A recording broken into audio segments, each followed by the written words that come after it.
네. 자, 이어서 개장 전에 이제 국내 증시에서는 미국 증시의 어떤 부분을 좀 연결해서 봐야 될지 또 다른 관점으로 좀 체크해 보겠습니다. 연결고리가 되겠는데요. 오늘은 바로 자산 운용의 윤정식 이사입니다. 이사님, 안녕하십니까?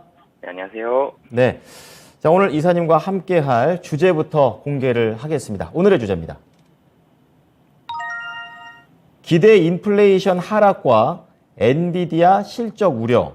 그러니까 앞에 거는 호재고 뒤에 거는 악재다. 이렇게 좀 볼 수가 있는데요. 조금 더 관련된 주제 자세하게 설명해 주세요, 이사님.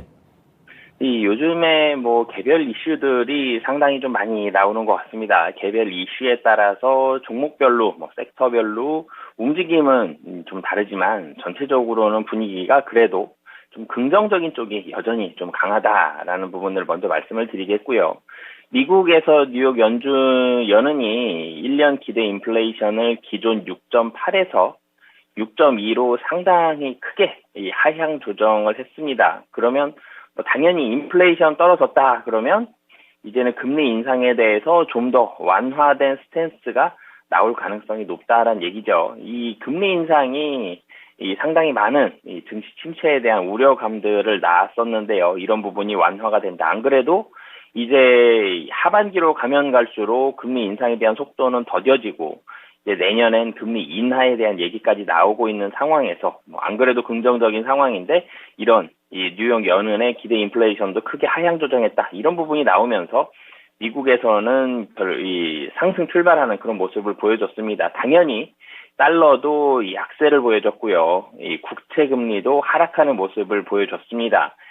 지난 금요일에 우려됐었던 이 연준의 공격적인 긴축 정책 이슈가 단 이틀 만에 좀 완화가 되는 이런 모습으로 좋은 모습으로 시작을 했는데요. 하지만 여기에 찬물을 끼얹는 게 나왔죠. 엔비디아입니다. 엔비디아가 6.3% 하락하는 모습을 보여줬는데요. 엔비디아 같은 경우는 실적에 대한 우려감들이 있었습니다. 그러니까 실적 전망에 대한 우려감이 있었다고 말씀드리는 게 좀 더 정확할 것 같은데요. 전체적으로는 엔비디아 CEO인 젠슨 황이 분기가 진행됨에 따라서 게임 제품 판매율 예측이 크게 감소했다라고 얘기를 하면서 조정 총 이익률이 기존 67.1%에서 46.1%로 굉장히 많이 감소했죠. 크게 하향 조정이 됐고 전체 매출도 81억 달러에서 67억 달러로 하향될 것으로 전망을 한다라는 이런 분석들이 나오면서 엔비디아가 6.3% 크게 급락을 했고요. 엔비디아가 안 좋다는 얘기가 전해지니까 미국의 대표적인 반도체 업체 중에 하나가 엔비디아죠. 그렇기 때문에 반도체 업황 전체적으로 우려감들이 조금씩 부각이 됐습니다. 그러면서 필라델피아 반도체 지수도 1.61% 하락하면서 전체적으로는 반도체 관련한 분위기는 좀 좋지 않은 그런 모습을 보여주면서 장 초반에 있었던 이런 좋은 분위기는 조금씩 좀 줄어드는 그런 모습이 미국 시장에서 좀 나타났다라고 보시면 되겠습니다.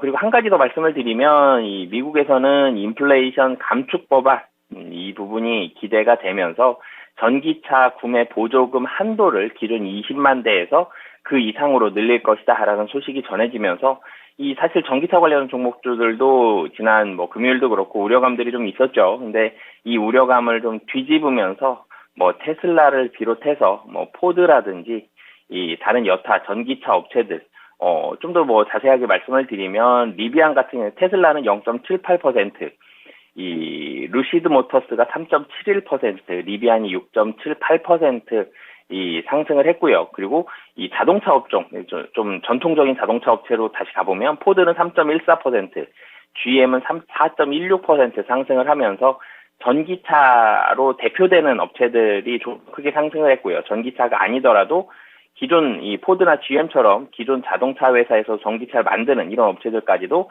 전체적으로 좀 상승하는 그런 모습을 보여줬다라고 말씀드리겠습니다. 네. 자, 미국 증시가 시작은 좋았는데 엔비디아가 결국에 투자 심리를 많이 좀 위축시키는 그런 흐름을 보여줬다라고 얘기해 주셨고요. 또 이 전기차 보조금과 관련해서 또 국내에서도 한번 연결해 보면 좋을 것 같다라는 생각도 듭니다. 자, 그럼 국내 증시에 미칠 영향력은 어떻게 될까요? 우선 국내 증시 최근에 분위기가 좋은 게 외국인 수급입니다. 외국인이 굉장히 정말 반갑죠. 이렇게 많이 사주고 있다라는 게 7월 들어서 국내 증시를 가장 크게 좀 뒷받침하는 이런 수급이고 외국인의 수급의 질도 굉장히 좋죠.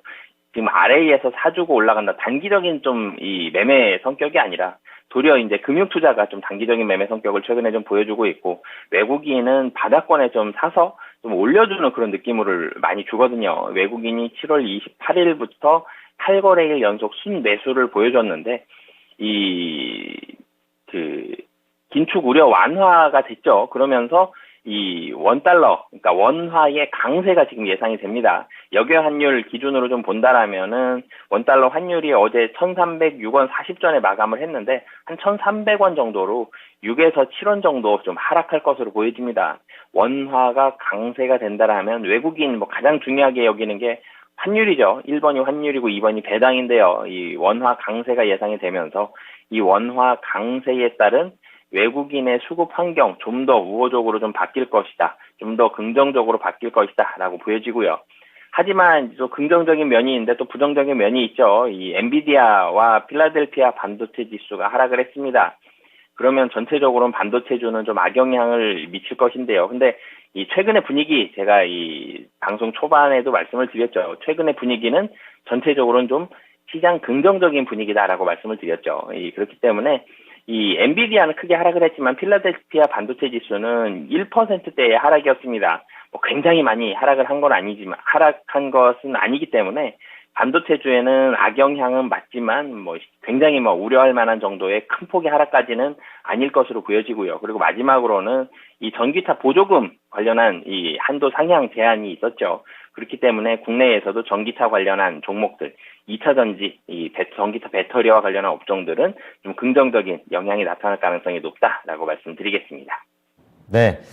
자, 지금 반도체와 전기차 쪽으로 좀 더 지금 좁혀서 좀 말씀을 해 주셨습니다. 외국인 수급에 대한 부분도 계속해서 연결해서 봐야겠네요. 자, 그러면 국내 증시에서는 어떤 종목을 봐야 될까요? 전기차일 확률이 상당히 높아졌죠? 오늘의 종목 공개하겠습니다. 자, 오늘 연결고리에서는 LG 에너지 솔루션 셀 업체 쪽으로 지금 집중을 해 주시는데요. 자, LG 에너지 솔루션 왜 연결이 되는 건가요? 좀 전에도 말씀드렸죠. 미국에서 이 인플레이션 감축법안에 따른 전기차 보조금 구매 한도를 기존 20만 대에서 그 이상으로 늘릴 것이다 라는 소식. 이 얘기는 전기차 업체에는 분명히 좀 긍정적인 분위기다라고 말씀을 드리겠고요. 그리고 긴축 우려 완화입니다. 긴축에 대한 우려가 완화됐을 때 기술주에 대한 분위기, 이런 분위기는 좀 더 좋을 것으로 보여지는데요. 이 전기차와 2차 전지 기술주에 좀 더 가까운 이 모습을 보여주죠. 그렇기 때문에 섹터별로도 좀 좋은 모습이 나타날 가능성이 높고요. 그리고 반도체에 대한 분위기는 조금 안 좋을 것으로 보여집니다. 이 외국인 수급에 대한 분위기는 좋은데 반도체에 대한 분위기는 안 좋다. 외국인 수급 분위기가 좋으면 당연히 이 국내 증시에서 압도적인 시가총액 비중을 차지하고 있는 게 전기전자죠. 전기전자에서 반도체 빼고 나면 사실은 최상위 종목은 LG 에너지 솔루션과 삼성 SDI로 대표되는 전기전자입니다. 2차 전지입니다. 그렇기 때문에 이 상대적으로 수급적인 반사 이익을 좀 얻을 수 있는 그런 환경까지 좀 기대가 된다라고 말씀을 드리겠습니다. 네, 섹터별 흐름이 괜찮고 수급적인 반사 이익 정도 얘기해 주셨는데요. 그렇다면 LG 에너지 솔루션의 이제 종목에 대한 설명 좀 더 자세하게 들어보겠습니다. 우선 LG 에너지 솔루션 같은 경우는 이 27일이었죠. 보호해수 물량에 대한 우려가 많이 완화가 됐습니다. 그러면서 27일 이후부터 굉장히 좋은 상승에 대한 흐름들 이어가고 있는데요. 여기에다가 이제 얼마 안 남았죠. MSCI에 대한 편출과 편입이 어떻게 되는지 이런 부분들이 나오게 되는데 LG 에너지 솔루션 같은 경우는 보유해수 일부 물량이 좀 해제가 됐기 때문에 한 3천억 정도의 이 패시브 자금이 유입이 될 것으로 보여집니다. 뭐 이미 조금씩은 좀 외국인 수급으로 좀 반영이 되고 있는 것으로 보여지는데요. 수급적으로는 보유해수 물량 완화와 MSCI로 대표되는 이 MSCI를 지수를 추종하는 이 펀드 자금들이 기대가 되고 있고요. 이제 LG 에너지 솔루션 자체로 돌아가서 보면 원자재 수급이 이제는 좋아집니다. 주요 원재료인 양극재, 이런 원자재 가격 상승 영향 등으로 인해서 실적이 1분기, 2분기 좀 부진했고 특히 2분기에 상당히 좀 많이 부진했는데 이런 부분들은 3분기부터는 이 판가에 반영이 되면서 제품 가격 상승으로 인한 LG에너지솔루션 실적 3분기부터는 이제는 좀 큰 폭으로 개선이 될 것으로 보여지고요. 4분기는 뭐 당연히 좀 더 좋아질 것으로 보여집니다. 이 원자재 가격도 안정화가 돼 있고요. 물류도 이제는 어느 정도 안정화를 찾아가고 있습니다. 배터리 수주 잔고는 계속적으로 늘어나고 있는데 생산 속도가 좀 따라가지 못하고 있는 이런 모습이었는데 생산 속도까지 증대가 되고 가격도 좋아진다. 그렇기 때문에 1분기, 2분기는 좀 부진했는데 3분기부터는 실적 개선이 눈에 띄게 개선된다라고 보시면 되겠습니다. 가격 전략도 뭐 같이 말씀을 드리면요. 지금 한 45만 원 정도가 박스권 상단인데요. 이제는 이 박스권 상단 충분히 돌파할 가능성 좀 높다라고 보여지고요. 이 50만 원 정도까지는 이 하반기 실적 봤을 때 충분히 상승 가능하다라고 말씀을 드리겠습니다. 네. 자, 계속 44만 7천 원 부근에서 등락하고 있었습니다. 이제 50만 원 넘기는 것까지 얘기를 해 주셨네요. 자, LG 에너지 솔루션 잘 참고해 보겠습니다. 감사합니다. 네, 감사합니다. 네. 자, LG 에너지 솔루션 보호 예수에 대한 부담도 줄었고 또 MSCI 편취율과 관련해서 자금이 조금씩 유입되고 있는 상황들도 좀 포착을 해 주셨습니다. 올해 상반기보다 하반기를 확실하게 좀 기대를 해보자라는 관점에서 목표 주가 50만 원 말씀을 좀 드렸으니까요. 참고해 보시기 바랍니다. 지금까지 투자 판단에 도움이 될 수 있는 정보를 제공해 드렸습니다. 하지만 특정 종목의 상승과 하락을 보장하지는 않으니까요. 이 부분 참고해 주시기 바랍니다. 오늘도 성공 투자하십시오. 고맙습니다.